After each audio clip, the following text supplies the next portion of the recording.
Dobar dan i dobrodošli u novi video, dragi gledalci. Ovih dana ću raditi plafone, što znači da ću raditi izolaciju plafona i nadam se da ću uspjeti da završim za par nedelja, jer ovdje će biti zaista mnogo posla. Nemam neki posebni plan, imam nešto što mislim da bi trebalo tako da se odradi, a to je da sredina bude skroz prava i da se stiropor šafi za ove daske ovdje koje sam ostavio, a da bočne strane prate grede, odnosno šafe se za letvu krova. Kako ću zatvoriti ovaj deo od venčanice naniže, to ću vidjeti kasnije. Za sada je samo taj plan i tako ću krenuti da radim, a kasnije ću rješavati probleme u hodu. Ono što će biti na plafonu je stiropor debljine 5 cm. I ovdje želim da rešim problem izolacije. Ako bih stavljao gips ploče, onda bi trebao da stavim kasnije odozgo vunu. Ovako ću staviti stiropor i ide lepak i mrežica. Zbog ovog dela ovdje gdje ću stavljati ove grede da se vide, će posao ići malo sporije, tako da mislim da se vredi namučiti što se tiče tog dela, jer će kasnije izgledati zaista dobro. Sada ću vam pokazati. Ovo su dve table stiropora, skoro da imam ovdje kvadratni metar između ove dve grede, odnosno dva krovna elementa, što se zaista dobro uklapa. Može da se lepo ubaci između grede i ova greda će ostati, odnosno svih 10 komada, iz razloga što ću ih kasnije bajcovati i oni će se vidjeti na plafonu. Ne bih da uništim taj detalj iz razloga što sam tako i hteo da bude. Sredinu ću raditi ravno i šafi će se stiropor, kao što vidite, tiplam za drvo i ide ravno skroz kroz sredinu. Nekih 6 tabli treba da idu ravno, a ovamo ću po 2, što znači da treba potrošiti negdje oko 100-110 tabli stiropora ili 55 m2. Što se tiče kondenzacije na krovu, stanje je ovako. Kod mene se to ne dešava i neće se nikad najvjerojatnije desiti iz razloga što je promaja velika i imam veliku cirkulaciju vazduha ispod lima. Dok kod drugih ljudi može da se desi, ali ja neću isključiti tu opciju kod mene, tako da ću plafon odvojiti što više moguće od lima. Kada je plafon odvojen od lima, imamo taj međuprostor koji će da se ventilacijom hladi ili greje po potrebi, a ono što je bitno da vazduh iz prostorije ne može da dođe u kontakt sa limom. Što znači da bi trebali da imamo promaju na sve strane, odnosno kontra promaju uvijek, jer vetar ne duva nekad iz više pravca nego samo iz jedan pravac, tako da će na jednu stranu baciti vazduh, na drugu će to da izađe. I tako ne bi trebalo imati problema sa kondenzacijom na limu. Tako da sam ja odlučio da ovaj prostor u sredini odvojim više, tu će biti negdje oko 60-70 cm od plafona, dok će samo ovi krajevi od 1 m2 zbog estetike biti na nekih 3-3,5 cm od lima, što i nije tako loše ako pogledamo da svaki lim ima rebra i šupljine. Vidite koliki je otvor i ovdje može da cirkuliše vazduh kada bude vetar, odnosno hladio ili zagrevao tavansku prostoriju, odnosno taj međuprostor između plafona i lima. To je to što se tiče kondenzacije i nekog početnog plana. Ostale probleme ću rješavati u hodu, tako da mogu da krenem sa radovima.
I evo, dragi gledalci, nakon 2 dana posla odrađene su sve 10 grede, odnosno skinut je sloj šlajfericom i uspeo sam da zašafim negde oko 40 tabli stiropora, 5 cm debljine, što znači da sam odradio sve bočne strane krova.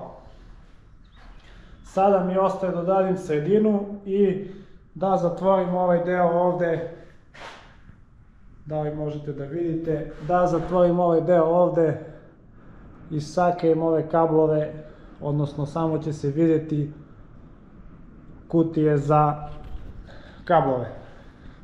Želim da mi budu pristupačne ukoliko nešto bude bilo problema ili treba nešto da se prepravi.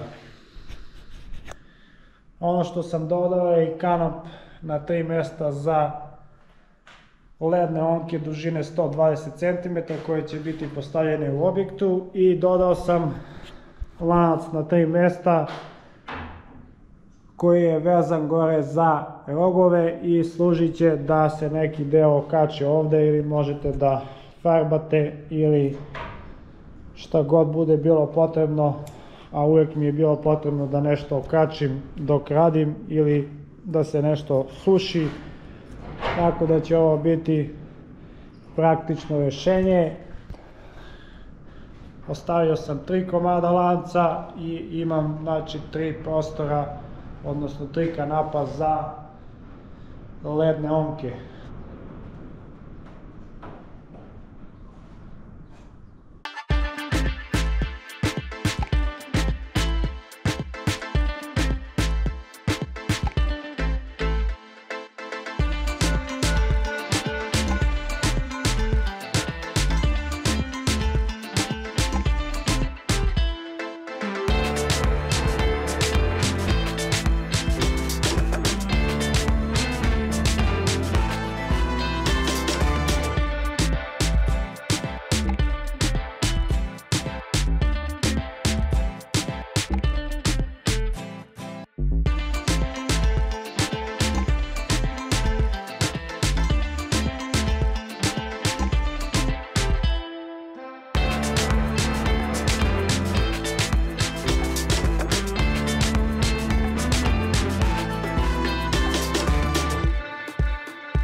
I evo, dragi gledalci, nakon jednog dana pauze krećem sa radovima na plafonu. Ono što sam ja odradio do sada je da sam sve 20 grede koliko će se vidjeti unutra prešao šlajfericom, onda sam stavio peticu stiropor kroz sredinu i između grede i zalepljena je dvojka na zidovima preko kablova i oko razvodnih kutija. I ovdje mi fali nekih 5 cm po dužini, to ću kasnije da odradim.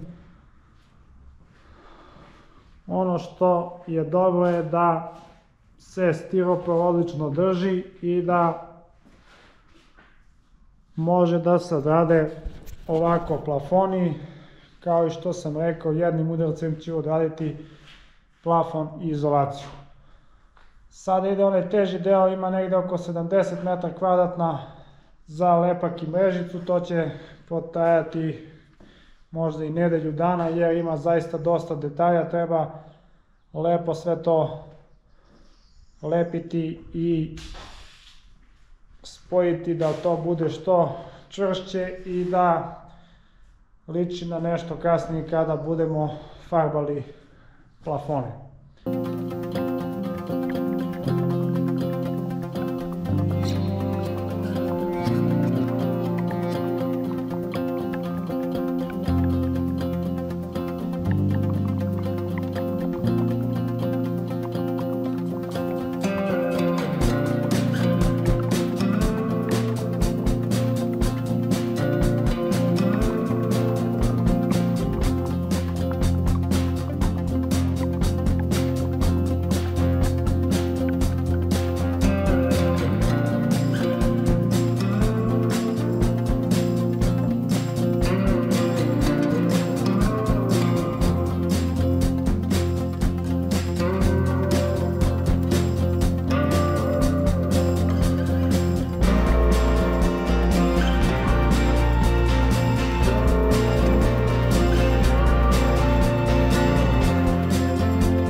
Nakon par dana radova na plafonima uspeo sam da završim bočne strane, odnosno 20 kvadrata kao što vidite, 10 na jednoj i 10 na drugoj strani između ovih bočnih greda.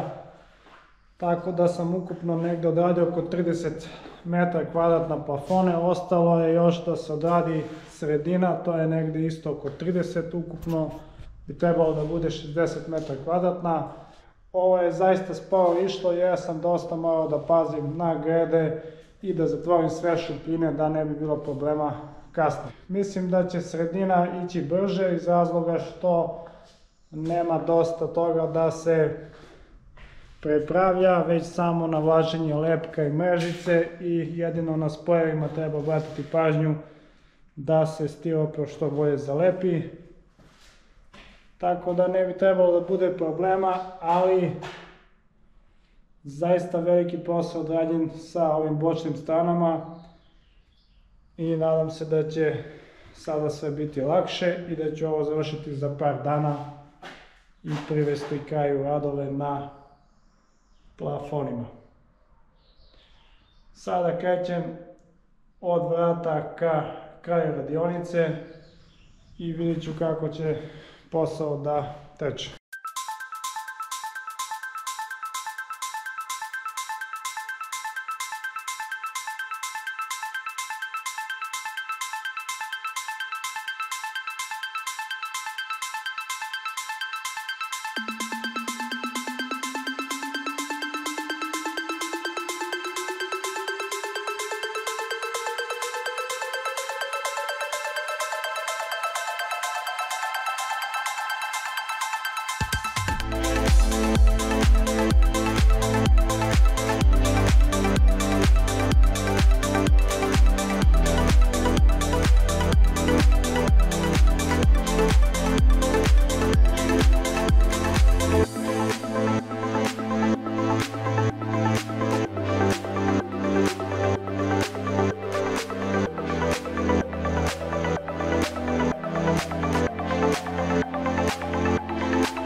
dragi gledalci, vidjeli ste kako je protekao posao izrade plafona i izolacije.